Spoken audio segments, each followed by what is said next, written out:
Ito po yung grupo namin. Ako dahil si Swiko, bomba na. Sulit ang binayad mo kapag sa'kin ka umiscore. Ako pala si Yori.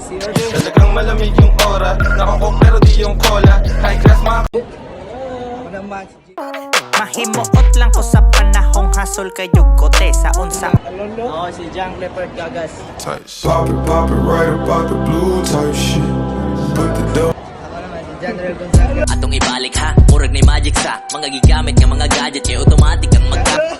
Ako naman si Michael Jordan. Manok na pula, biglang tinamaan. Ako pala si Janel P. Silian. Together! May tatlong bibe akong nakita. Magandang umaga po, ma'am. Ano pong pangalan? Magandang umaga. Ako si Binibining Pamela. School Department. Meron po kaming katanungan tungkol sa buwan ng wika. Okay, ano ang iyong tanong? Ito po, ma'am. Ano ang role ng mga guro sa pagdaraos ng mga activity sa buwan ng wika?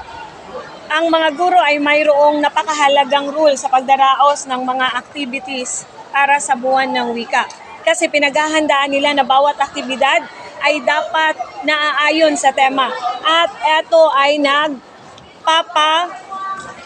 nagpapagrabe or mas pinapalawak nito ang pagpapahalaga ng bawat estudyante sa pagkakaroon natin ng wikang pambansa. Yun lang po, ma'am. Maraming salamat po, ma'am. Okay? Magandang tahali po. Ano po yung pangalan mo at Strad? Si Jesse Nopiques at ang strand ko po ay STEM. STEM. Okay. May tanong lang ako sa iyo sa about ng buwan ng wika. Ano ang masasabi mo sa tema ng buwan ng wika ngayong taon?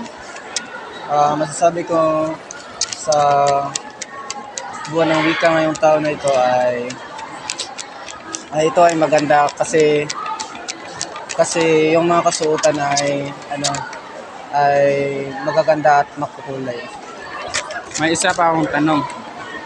Anong costume ang sinuot mo para sa buwan ng wika at bakit ito ang pinili mo? So sa nakita mo ngayon, ito ay kulay orange at para sa akin ito ay sumisimbolo ng in English ay katahimikan at Magandang tanghali po. Ano pa yung pangalan natin yung strand? Ang pangalan ko ay...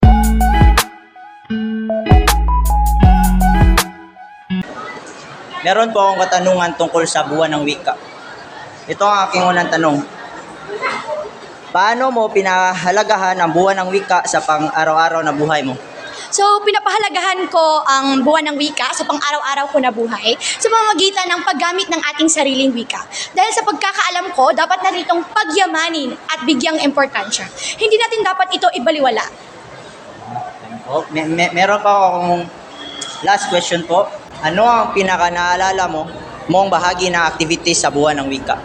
Ang pinaka-naalala kong activity sa buwan ng wika ay yung katutubong sayaw at yung lakan at lakan-bini.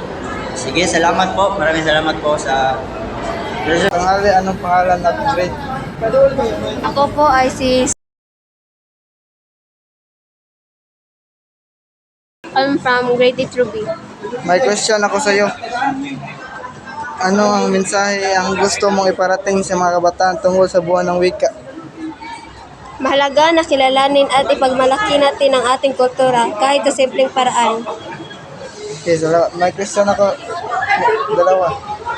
Anong mensahe ang gusto may mga special performance ka bang inisip na isagawa para sa buwan ng wika? Gusto kong mag-perform ng mga traditional Filipino songs kahit ang saya mag-celebrate ng ating culture through music. At ang last na question ko, paano mo makikita ang buwan ng wika sa ibang bahagi ng bansa? Siguro may mga similar na selebrasyon pero bawat region ay may kanyang pag-celebrate. Sige, salamat.